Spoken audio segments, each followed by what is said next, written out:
ഈ ക്ലൂഗറിനെ കണ്ട നമ്മുടെ വീട്ടമ്മ ഹീറോയിനെ വിളിച്ച്, നിനക്ക് വേറെ ആരെയും കിട്ടിയില്ലേ? ഈ ഒരു ചളിയനെയാണോ നീ സ്നേഹിച്ചത്? ശരിക്കും അവൻ എങ്ങനെയാണ് നിന്നെ കുടുക്കിയെന്ന് ചോദിക്കും. അപ്പോൾ ഒരു ഫ്ലാഷ് ബാക്ക് കാണിക്കുന്നുണ്ട്. ഹീറോയിൻ ജയിലിൽ പോകുന്നതിന് മുന്നേ തനിച്ച് ചില കള്ളപ്പരിപാടികളൊക്കെ ചെയ്യുമായിരുന്നു. എന്നാലും അവൾ ഷാർപ്പായതുകൊണ്ട് പിടിക്കപ്പെടില്ല. അപ്പോഴാണ് ഒരു കൂട്ടുകാരൻ, ഹീറോയിൻ്റെ ഒരു കൂട്ടുകാരൻ ക്ലൗഡ് ബേക്കർ എന്ന ഈ ആർട്ട് ഡീലർ പരിചയപ്പെടുത്തുന്നു. സംഭവമൊന്നുമില്ല, ഇയാളുടെ ആർട്ടെല്ലാം നല്ല വില പിടിച്ച് തന്നെയാണ്. അത് വാങ്ങിക്കാൻ ആരെങ്കിലും വരികയാണെങ്കിൽ നമ്മുടെ ഹീറോയിനും അത് വേണമെന്ന് പറഞ്ഞ് കൂടുതൽ പണം കൊടുക്കാൻ തയ്യാറാണെന്ന് പറയും. അപ്പൊ ആർട്ടിന് ഡിമാൻഡ് കൂടിയില്ലേ? ഇത് വേണമെന്ന് ആഗ്രഹിക്കുന്ന മറ്റേ ടീം അപ്പൊ ഹീറോയിനെക്കാളും കൂടുതൽ പണം കൊടുക്കാന്ന് പറഞ്ഞിട്ട് അത് വാങ്ങിക്കും. അങ്ങനെ ഒരു ഇടനിലക്കാരിയായിട്ട് നിന്ന് ആർട്ടിന്റെ പൈസ ഡബിൾ ആക്കുന്നതാണ് ഇവളുടെ പണി. അതിനുള്ള കമ്മീഷൻ അയാൾ കൊടുക്കുകയും ചെയ്യും. ഒരുമിച്ച് ജോലി ചെയ്ത് നല്ല ഭക്ഷണമൊക്കെ ഉണ്ടാക്കി കൊടുത്ത് രണ്ടുപേരും പ്രണയത്തിലാവുകയും ചെയ്തു. അങ്ങനെ ഇവള് പൂർണ്ണമായിട്ട് അയാളെ വിശ്വസിച്ചിരിക്കുമ്പോഴാണ് ഒരു തവണ ഈ ആർട്ടിന്റെ ബയ്യർ ആവാതെ സെല്ലറായിട്ട് വേഷമിടാൻ അയാൾ ഹീറോയിനോട് പറഞ്ഞത്. ആ ആർട്ട് $500,000 വിൽക്കാൻ വെച്ചിട്ടുണ്ടായിരുന്നു. അതിന്റെ പേപ്പറിൽ ഹീറോയിൻ സൈൻ ചെയ്ത് കൊടുക്കുകയും ചെയ്തു. അവന്റെ നിർബന്ധപ്രകാരം പൂർണ്ണമായിട്ട് ഇവള് വിശ്വസിച്ചിരിക്കുകയാണല്ലോ. അങ്ങനെ ഒരു കപ്പിൾസിന് ഇവർ ആർട്ട് വിൽക്കുന്ന ഡീലിംഗ് സംസാരിച്ച് പണം വാങ്ങിക്കുമ്പോഴാണ് പോലീസുകാർ വന്ന് ഇവരെ രണ്ടുപേരെ അറസ്റ്റ് ചെയ്യുന്നു. സംഭവം ആ ആർട്ട് വ്യാജമായിരുന്നു. ഇവൻ ആൾക്കാരെ പറ്റിച്ച ആർട്ട് വിൽക്കാൻ നോക്കിയതാണ്. അത് വ്യാജമെന്നറിയാതെ ഹീറോയിനും കൂടെ കൂടുകയും ചെയ്തു. അവസാനം പോലീസ് പിടിച്ചപ്പോൾ നമ്മുടെ പെണ്ണ് ഒരു അക്ഷരം മിണ്ടിയില്ല.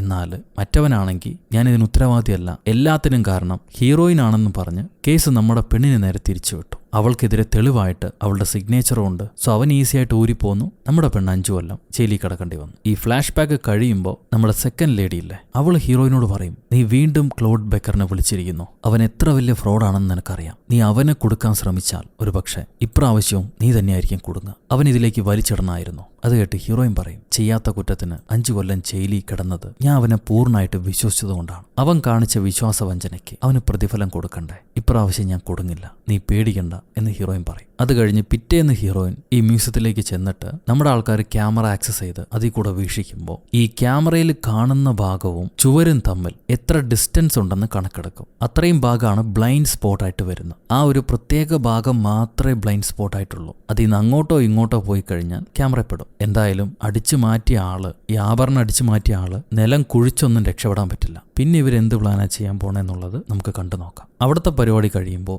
ഇവിടെ നമ്മുടെ വീട്ടമ്മ ആ വോഗ് മാഗസിൻ ലേഡിയോട്, നമ്മുടെ ലിസ്റ്റിൽ എല്ലാവരും ഉണ്ട്, പക്ഷെ ഒരു ന്യൂട്രീഷൻ സ്പെഷ്യലിസ്റ്റ് ഇല്ല. അങ്ങനെ ഒരാളില്ലാത്ത വലിയൊരു കുറവായിട്ട് മറ്റുള്ള കമ്പനികൾ അവകാശപ്പെടും. സോ അത് പരിഹരിക്കാൻ ഫേമസ് ആയിട്ടുള്ള ഒരു ന്യൂട്രീഷൻ സ്പെഷ്യലിസ്റ്റിനെ എനിക്കറിയാം, ഓസ്ട്രേലിയക്കാരിയാണ്, ഞാൻ അവരെ വിളിക്കാമെന്നും പറഞ്ഞ് നമ്മുടെ സെക്കൻഡ് ലേഡിയെ ആ ജോലി കൊടുത്ത് വീട്ടമ്മ ഈ മീറ്റപ്പിന് കയറ്റും. അത് കഴിഞ്ഞ് ഇവരെല്ലാവർക്കും പ്രത്യേക വസ്ത്രം കൊടുക്കുന്നുണ്ട്. അതെന്ത് വസ്ത്രമെന്നുള്ളത് ഇപ്പൊ കാണിക്കുന്നില്ല. ആ സമയത്ത് ഇവിടെ നമ്മുടെ ഡാഫിൻ മീറ്റപ്പിന് മുന്നേ ഈ മ്യൂസിയത്തിൽ വെച്ചൊരു ഇന്റർവ്യൂ കൊടുക്കുന്നു. അവളിവിടെ വോൾട്ടിൽ സൂക്ഷിച്ചിരിക്കുന്ന ആ പ്രത്യേക ആഭരണമാണ് ധരിക്കാൻ പോകുന്നതെന്നുള്ളത് നേരത്തെ തന്നെ മീഡിയയ്ക്കൊരു ഇൻഫർമേഷൻ കൊടുക്കുന്നുണ്ട്. അതിനു വേണ്ടിയിട്ടാണ് ഇന്റർവ്യൂ. ആ സമയത്താണ് ഈ മ്യൂസിയത്തിലുള്ള മറ്റ് ആഭരണങ്ങളൊക്കെ കാണിക്കുന്നത്. കുറെ അധികം രൂപങ്ങൾ വെച്ചിട്ട് അതിലെല്ലാം ആഭരണങ്ങൾ അണിയിച്ചിട്ടുണ്ട്. അതെല്ലാം തന്നെ യൂറോപ്പിലെ 8 റോയൽ ഫാമിലീസിന്റെയാണ്. ഒരുപാട് വിലമതിക്കുന്ന ആഭരണങ്ങളാണ്. പക്ഷെ ഇതൊന്നുമല്ല ഞാൻ ധരിക്കാൻ പോകുന്ന ഇവിടുത്തെ ഏറ്റവും പ്രീഷ്യസ് ആയിട്ടുള്ള വോൾട്ടിൽ സൂക്ഷിച്ചിരിക്കുന്ന ആഭരണമാണെന്ന് അവൾ പറയും. അങ്ങനെ ഈ മീറ്റപ്പിന്റെ ദിവസം എത്തിക്കഴിഞ്ഞു. The first Monday in May. അന്ന് ഡാഫൈൻ ആഭരണം ധരിച്ചുകൊണ്ട് ഈ മീറ്റപ്പിന് വരാൻ വേണ്ടി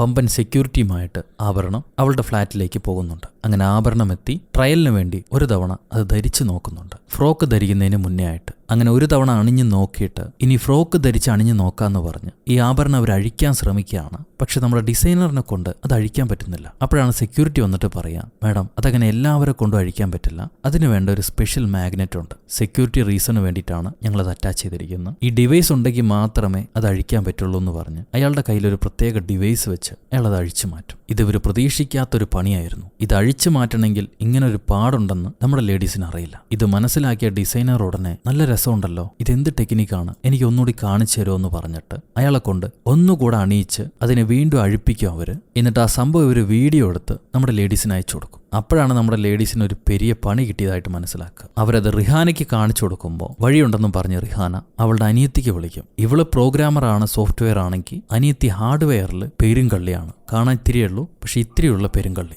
അവൾക്ക് ഇവർ വീഡിയോ അയച്ചു കൊടുത്ത് ഇത് പരിഹരിക്കാൻ എന്തെങ്കിലും മാർഗം ഉണ്ടോ എന്ന് ചോദിക്കുമ്പോൾ അവൾ പെട്ടെന്ന് തന്നെ ഒരു ഡിവൈസ് ഉണ്ടാക്കി. ഇത് വളരെ സിമ്പിളായൊരു മാഗ്നറ്റ് ആണ്. അവന്മാർ അത്ര വലിയ വിവരശാലികളൊന്നുമല്ല. ഞാൻ ഡിവൈസ് ഉണ്ടാക്കി കഴിഞ്ഞു, പോകുന്ന വഴി നിങ്ങൾക്കത് പിക്ക് ചെയ്യാന്ന് പറയും. ഈ സമയത്ത് നെക്ലസും അണിഞ്ഞ് ഫ്രോക്ക് ഇട്ട് നമ്മുടെ ഡേഫൻ ചന്തക്കാരിയായിട്ട് മീറ്റപ്പിന് വരുന്നുണ്ട്. നമ്മുടെ ആൾക്കാർ അനിയത്തിക്കുട്ടിയെ കണ്ട് ഡിവൈസ് മേടിക്കും. അവളാണെങ്കിൽ എനിക്ക് പുതിയൊരു കാറും ഒരു ഡ്യൂപ്ലിക്കേറ്റ് ലൈസൻസും 50 ലക്ഷം രൂപയും വേണമെന്ന് പറഞ്ഞ് ഡിമാൻഡ് വെച്ചിട്ടാണ് അത് കൊടുക്കുക. ഇവിടെ മ്യൂസിയത്തിലേക്ക് ഒരുപാട് ഫാഷൻ ഐക്കണായിട്ടുള്ള സെലിബ്രിറ്റീസുകൾ വരുന്നു. മ്യൂസിയത്തിന് തൊട്ടടുത്തായി ഒരു പഴയ വാൻ നിർത്തിയിട്ട് അതിനകത്ത് നിന്നാണ് ഇവരെല്ലാം വാച്ച് ചെയ്തുകൊണ്ടിരിക്കുന്നതും ഇൻസ്ട്രക്ഷൻസ് കൊടുത്തുകൊണ്ടിരിക്കുന്നു. സെറീന വില്യംസ്, ഹൈഡി, അങ്ങനെ വലിയ സെലിബ്രിറ്റികളാണ് പ്രോഗ്രാംസിന് വന്നിരിക്കുന്നത്. എന്തെങ്കിലും പ്രശ്നമുണ്ടായാൽ ഇത്രയും വലിയ സെലിബ്രിറ്റികളെ സ്കാൻ ചെയ്യാനും ചെക്ക് ചെയ്യാനൊക്കെ ബുദ്ധിമുട്ടായിരിക്കും. അത് മ്യൂസിയക്കാർക്കും വലിയ വിലകേടാണ് കൊടുക്കുക. അങ്ങനെ കൊടുത്തിരിക്കുന്ന ടേബിൾസിലെല്ലാം ആൾക്കാരിരുന്നു. ഇനി അധികം വൈകാതെ ഭക്ഷണം വരും. നമ്മുടെ ഡെഫൈൻ ചെറിയ എന്തോ ഒരു പരിപാടിയൊക്കെ കഴിഞ്ഞിട്ട് അവളുടെ ഡേറ്റുമായി തന്റെ ചെയറിലേക്ക് തിരിച്ചു വരുന്നു.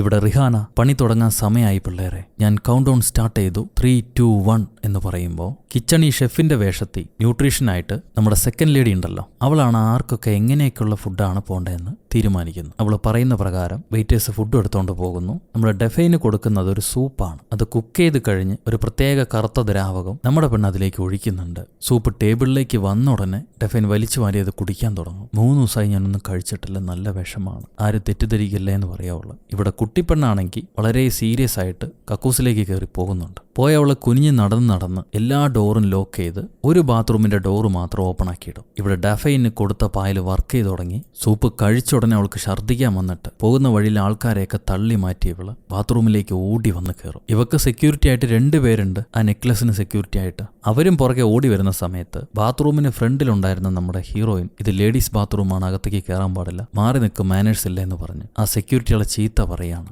ഈ സമയത്ത് ഒന്നും അറിയാത്ത പോലെ നമ്മുടെ കുട്ടിപ്പെണ്ണ് എന്തു പറ്റി മാഡം, ഛർദി വന്നോ, പേടിക്കണ്ട, ബ്രീത്ത് ചെയ്യൂ, നന്നായിട്ട് ബ്രീത്ത് ചെയ്യൂ, വെള്ളം കുടിച്ചാൽ മതി, ശരിയാവുമെന്ന് പറഞ്ഞ് അവൾ ആശ്വസിപ്പിക്കുന്ന രീതിയിൽ കഴുത്തി മാഗ്നറ്റ് വെച്ച് അവൾ വീണ്ടും ഛർദ്ദിക്കാൻ നേരം നൈസായിട്ട് ആ നെക്ലസ് ഊരിയെടുക്കും. കുട്ടിപ്പെണ്ണ് അകത്ത് പോയി കറക്റ്റ് 1 മിനിറ്റ് കഴിയുമ്പോൾ നമ്മുടെ വീട്ടമ്മ കഴിച്ച പാത്രങ്ങളൊക്കെ ഒരാളോട് നിർബന്ധിച്ച് എടുത്തുകൊണ്ട് പോകാൻ പറയുന്നു. അവൻ അവിടുന്ന് പുറപ്പെട്ട ഉടനെ ഇവൾ ഇൻഫർമേഷൻ കൊടുക്കുന്നുണ്ട്. കറക്റ്റ് ഈ ചെറുക്കം ബാത്റൂമിന്റെ ഭാഗത്തേക്ക് വരുമ്പോൾ ഹീറോയിൻ അവനെ തട്ടുന്ന പോലെ കാണിച്ച് അവന്റെ ശ്രദ്ധ തിരിക്കും. 1 സെക്കൻഡ് ശ്രദ്ധ തിരിഞ്ഞ സമയം നോക്കി ബ്ലൈൻഡ് സ്പോട്ടി വെച്ച് കുട്ടിപ്പെണ്ണ് അവന്റെ ട്രേയിൽ നെക്ലസ് കയറ്റി വെക്കുന്നു. ഇവൻ ആ ട്രേയും എടുത്ത് നേരെ വാഷ് ചെയ്യുന്ന ഭാഗത്തേക്ക് ചെല്ലുമ്പോൾ വാഷിംഗ് ലേഡി ആയിട്ട് നമ്മുടെ ഇന്ത്യക്കാരിയാണ് ഉണ്ടാവുക. അവള് സന്തോഷത്തോടെ ട്രേ വാങ്ങി വെള്ളത്തിലിട്ട് അതിൽ നിന്ന് നെക്ലസ് മാത്രം പൊക്കിയെടുത്ത് കഴുകി ബാത്റൂം ബ്രേക്ക് എന്നാണ് പറയുന്നത്. പക്ഷെ അവൾക്ക് ഒച്ച പുറത്തേക്ക് വരില്ല പേടിച്ചിട്ട്. അങ്ങനെ ഇവള് പെട്ടെന്ന് ബാത്റൂമിനകത്തേക്ക് കയറി വന്ന് അവിടെ ഓൾറെഡി സെറ്റ് ചെയ്ത് വെച്ചിട്ടുള്ള ട്രേയും കട്ടിംഗ് പ്ലേയേഴ്സും വേറെ ആഭരണങ്ങൾ ഉണ്ടാക്കാനുള്ള സാധനങ്ങളും ഉണ്ടാവും. കയറിയ ഉടനെ അവൾ ഡയമണ്ട് എല്ലാം കട്ട് ചെയ്ത് മാറ്റി പുതിയ ചെറിയ ആഭരണങ്ങൾ ഉണ്ടാക്കുകയാണ്.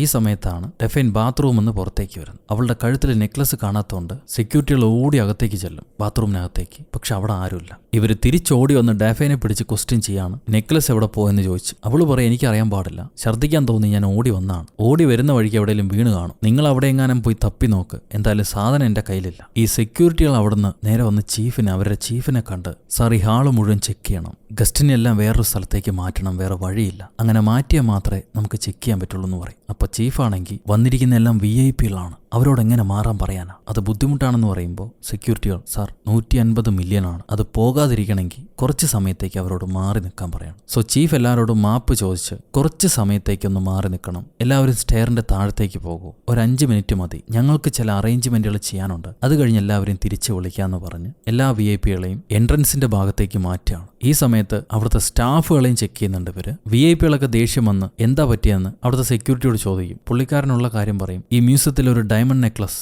ലോസ്റ്റ് ആയിട്ടുണ്ട്, അത് സെർച്ച് ചെയ്യാൻ വേണ്ടിയിട്ടാണ് നിങ്ങളോട് മാറി നിൽക്കാൻ പറഞ്ഞത്, എത്രയും പെട്ടെന്ന് അത് കണ്ടുപിടിക്കും, നിങ്ങൾ ആരും പേടിക്കണ്ട, കുറച്ചു നേരം വെയിറ്റ് ചെയ്യുമെന്ന് പറഞ്ഞ് പുള്ളിക്കാരൻ എല്ലാവരെയും സമാധാനിപ്പിക്കുന്നു. എല്ലാ സ്റ്റാഫുകളും കാര്യമായ സെർച്ചിങ് നടത്തുകയാണ്. ആ സമയത്ത് ഒരു സെക്യൂരിറ്റി കിച്ചണിലേക്ക് വരുന്നുണ്ട്. കിച്ചണിലാണല്ലോ നമ്മുടെ പെണ്ണ് ആ ഡയമണ്ട് എല്ലാം കട്ട് ചെയ്ത് പുതിയ ആഭരണം ഉണ്ടാക്കുന്നത്. ഇയാൾ പ്രത്യേക ഒരു ബാത്റൂം മാത്രം അടഞ്ഞിരിക്കുന്ന കണ്ടിട്ട് അതിനടുത്തേക്ക് പോവാണ് തുറക്കാൻ. ഇത് CCTV-യിലൂടെ കണ്ട നമ്മുടെ റിഹാന വീട്ടമ്മയെ വിളിച്ചു പറയും, ഇനി വൈകിക്കണ്ട, എത്രയും പെട്ടെന്ന് അത് വെള്ളത്തിൽ നിന്ന് പൊക്കിയെടുക്കുന്ന പോലെ കാണിക്കുക, അല്ലെങ്കിൽ ഇന്ത്യക്കാരി സെക്യൂരിറ്റിയുടെ കയ്യിൽപ്പെടും. സോ ഇത് കേട്ടപാടെ വീട്ടമ്മ കാലി മറച്ചു വെച്ചിരുന്ന നെക്ലസ് എടുത്ത് വെള്ളത്തിൽ നിന്ന് കിട്ടിയതുപോലെ പൊക്കി കാണിക്കും. എനിക്ക് കിട്ടി, ഇത് വെള്ളത്തിൽ കിടക്കുകയായിരുന്നു, ഓടുന്ന വഴിക്ക് വീണതായിരിക്കും. ഇത് കണ്ട ഉടനെ സെക്യൂരിറ്റികളെല്ലാം ഓടി വന്ന് നെക്ലസ് വാങ്ങിച്ചിട്ട് ബാക്കി എല്ലാ സ്റ്റാഫിനോടും വിളിച്ചു പറയും, സാധനം കിട്ടി, എല്ലാവരും തിരിച്ചു വരും, ആൾക്കാരെയൊക്കെ തിരിച്ചു വിളിക്കുമെന്ന്. സോ ഇത് കേട്ട കിച്ചണിൽ വന്ന സെക്യൂരിറ്റിയും തിരിച്ചു വരുന്നുണ്ട്. VIP-കളെല്ലാം വീണ്ടും ഒരു ഹാളിലേക്ക് ക്ഷണിക്കും. അങ്ങനെ എല്ലാവരും വരുന്ന സമയത്ത്, എല്ലാവരും തിരിച്ചു വരുന്ന സമയത്ത് ടോയ്ലറ്റിൽ മറിഞ്ഞിരുന്ന നമ്മുടെ കുഞ്ഞു പെണ്ണും അവരുടെ കൂടെ തന്നെ അകത്തേക്ക് കയറി വരികയാണ്.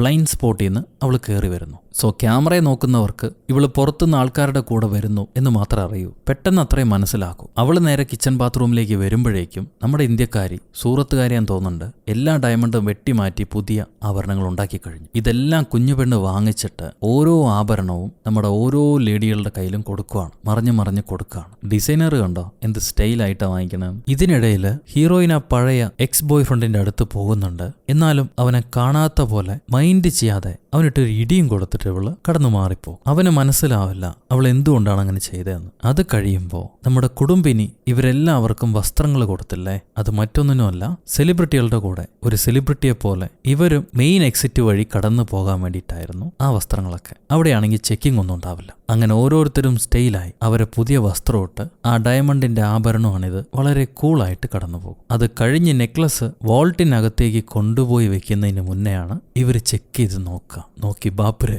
നെഞ്ചത്ത് കൈവയ്ക്കുക മ്യൂസിയംകാരൻ. അങ്ങനെ ആഭരണം കളഞ്ഞുപോയ ന്യൂസ് എല്ലായിടത്തും പരക്കുന്നു. ആദ്യമേ ഈ വിവരം അറിഞ്ഞു വരുന്നത് ഒരു ഇൻഷുറൻസുകാരനാണ്. ഇവരെ ആഭരണം ഇൻഷുറൻസ് ചെയ്തിട്ടുണ്ടല്ലോ, സോ അത് കളഞ്ഞു പോയത് സത്യമാണോ, തിരിച്ചു കിട്ടാൻ വല്ല വകുപ്പുണ്ടോ എന്ന് അന്വേഷിക്കാൻ വേണ്ടിയിട്ടാണ് ഈ ഇൻഷുറൻസുകാരൻ വരുന്നത്. അയാൾ വന്ന് സെക്യൂരിറ്റിക്കാരോട് ടോയ്ലറ്റിന്റെ ഭാഗത്തു നിന്നാണോ മിസ്സായി പോയെന്ന് ചോദിക്കും. ഇവരതേന്ന് പറയുന്നുണ്ട്. അപ്പൊ താനൊക്കെ എവിടെയായിരുന്നു, പുറകെ ചെല്ലായിരുന്നില്ലെന്ന് ചോദിക്കുമ്പോൾ അവർ ലേഡീസ് ബാത്റൂമിനകത്ത് കയറി അടി വാങ്ങിക്കാനാണോ താൻ പറയുന്നത്, ഞങ്ങൾക്ക് അതിന് കഴിയില്ല, താൻ വേണമെങ്കിൽ എവിടെയാന്ന് വെച്ചാൽ ചെക്ക് ചെയ്തു. ഇങ്ങനെ ചെന്ന് ബാത്റൂമിൽ നിന്ന് പോകുന്ന പൈപ്പ് എല്ലാം ചെക്ക് ചെയ്യുന്നുണ്ട്. അതിൽ നിന്ന് ഒരു പൊടി പോലും കിട്ടില്ല. സോ നെക്ലസ് സ്വിച്ച് ആയതുകൊണ്ട് തന്നെ മോഷണം പോയി എന്നുള്ളത് സത്യമാണ്. വളരെയധികം സ്മാർട്ടായ ആരോ ആണ് ഇത് അടിച്ചു മാറ്റിയിരിക്കുന്നത്. കാരണം മെയിൻ എക്സിറ്റിൽ ചെക്കിംഗ് ഉണ്ടാവില്ല എന്ന് അവർക്കറിയായിരുന്നു. അതുവഴിയാണ് അവർ ഇറങ്ങിപ്പോയിരിക്കുന്നത്. ഇയാൾ CCTV ചെക്ക് ചെയ്ത് എന്തുകൊണ്ടാണ് ബാത്റൂമിന്റെ ഭാഗത്ത് ക്യാമറ ഇല്ലാത്തതെന്ന് ചോദിക്കും. അത് പ്രൈവസി വയലേഷനാണ്, അങ്ങനെ ചെയ്യാൻ പറ്റില്ല എന്ന് പറയും സെക്യൂരിറ്റിക്കാരൻ. ഡഫൈൻ ടോയ്ലറ്റിൽ പോയ സമയത്ത് ഒരേ ഒരു പയ്യൻ മാത്രമാണ്, ഒരു ബസ് ബോയ് മാത്രമാണ്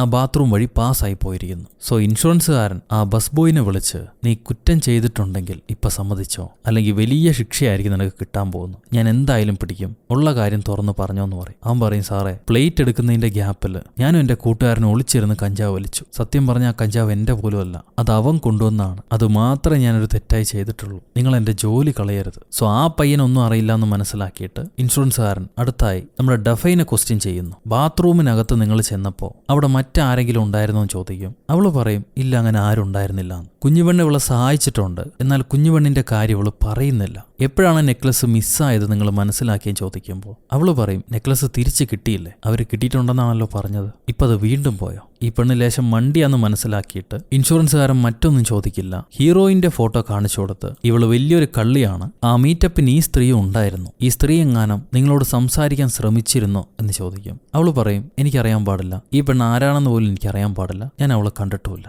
അപ്പൊ ഇവളാണോ മോഷ്ടിച്ചതെന്ന് ഡഫൈൻ ചോദിക്കുമ്പോൾ ഇൻഷുറൻസുകാരൻ പറയും ഇല്ല, അവൾക്കെതിരെ തെളിവൊന്നുമില്ല, അവൾ എല്ലാ സമയത്തും CCTVയുടെ ഫ്രണ്ടിൽ തന്നെയായിരുന്നു, സോ അവളൊരു സസ്പെക്റ്റ് ആയിട്ട് എടുക്കാൻ പറ്റില്ല എന്ന് പറയും ഇൻഷുറൻസുകാരൻ. ഈ സീൻ കഴിയുമ്പോൾ നമ്മുടെ ടീം ആഭരണം അടിച്ചു മാറ്റിയ സന്തോഷത്തിൽ എല്ലാവരും ഒത്തുകൂടി സംസാരിച്ചുകൊണ്ടിരിക്കുന്ന സമയത്ത് പെട്ടെന്ന് ട്വിസ്റ്റ് അടിച്ചതുപോലെ നമ്മുടെ ഡഫൈൻ അവരുടെ മുറിയിലേക്ക് കടന്നു വരുന്നുണ്ട്. നിങ്ങളെല്ലാവരെയും കൊല്ലുവടി എന്ന് പറഞ്ഞിട്ട് എല്ലാവരും പേടിച്ചരണ്ട് നീ എങ്ങനെയാണ് ഇവിടെ വന്നതെന്ന് ചോദിക്കുമ്പോൾ നമ്മുടെ ഫസ്റ്റ് ലേഡിയും സെക്കൻഡ് ലേഡിയും പറയും ഞങ്ങളാണ് അവളെ വിളിച്ചു വരുത്തിയതെന്ന്. സംഭവം നമ്മുടെ ഹീറോയിന് മനസ്സിലായിരുന്നു ഡഫൈൻ കാര്യങ്ങളെല്ലാം നേരത്തെ തന്നെ മനസ്സിലാക്കി എന്നുള്ളത്. അവൾ ഇവര് വിചാരിക്കുന്ന പോലെ മണ്ടിയായിട്ട് അഭിനയിച്ച് കാര്യങ്ങൾ സാധിക്കുന്ന പെണ്ണാണ്. ആരംഭം മുതലേ അവൾക്ക് ഈ ഡിസൈനറിന് സംശയം ഉണ്ടായിരുന്നു. നെക്ലസ് കുഞ്ഞുപെണ്ണ് അടിച്ചു മാറ്റുന്നതും അവൾ അറിഞ്ഞിട്ടുണ്ട്. എന്നിട്ട് കുഞ്ഞുപെണ്ണിന്റെ പേര് അവൾ ഇൻഷുറൻസുകാരനോട് പറഞ്ഞില്ല. നെക്ലസിന്റെ പങ്ക് പറ്റാൻ വേണ്ടിയിട്ടാണ് അവൾ കാത്തിരുന്നത്. ഇപ്പൊ ഡഫൈൻ പറയും നിങ്ങൾ 7 പേരുടെ പങ്ക് 8 ആക്കി മാറ്റണം, അല്ലെങ്കിൽ ആർക്കും ഒന്നും കിട്ടില്ല. 8 പങ്കാക്കണോ അതോ ഒന്നും കിട്ടാതെ ജയിലിൽ പോകണോ, നിങ്ങൾ തീരുമാനിക്കും. സോ നമ്മുടെ പെണ്ണുങ്ങൾ എന്ത് പറയാനാ,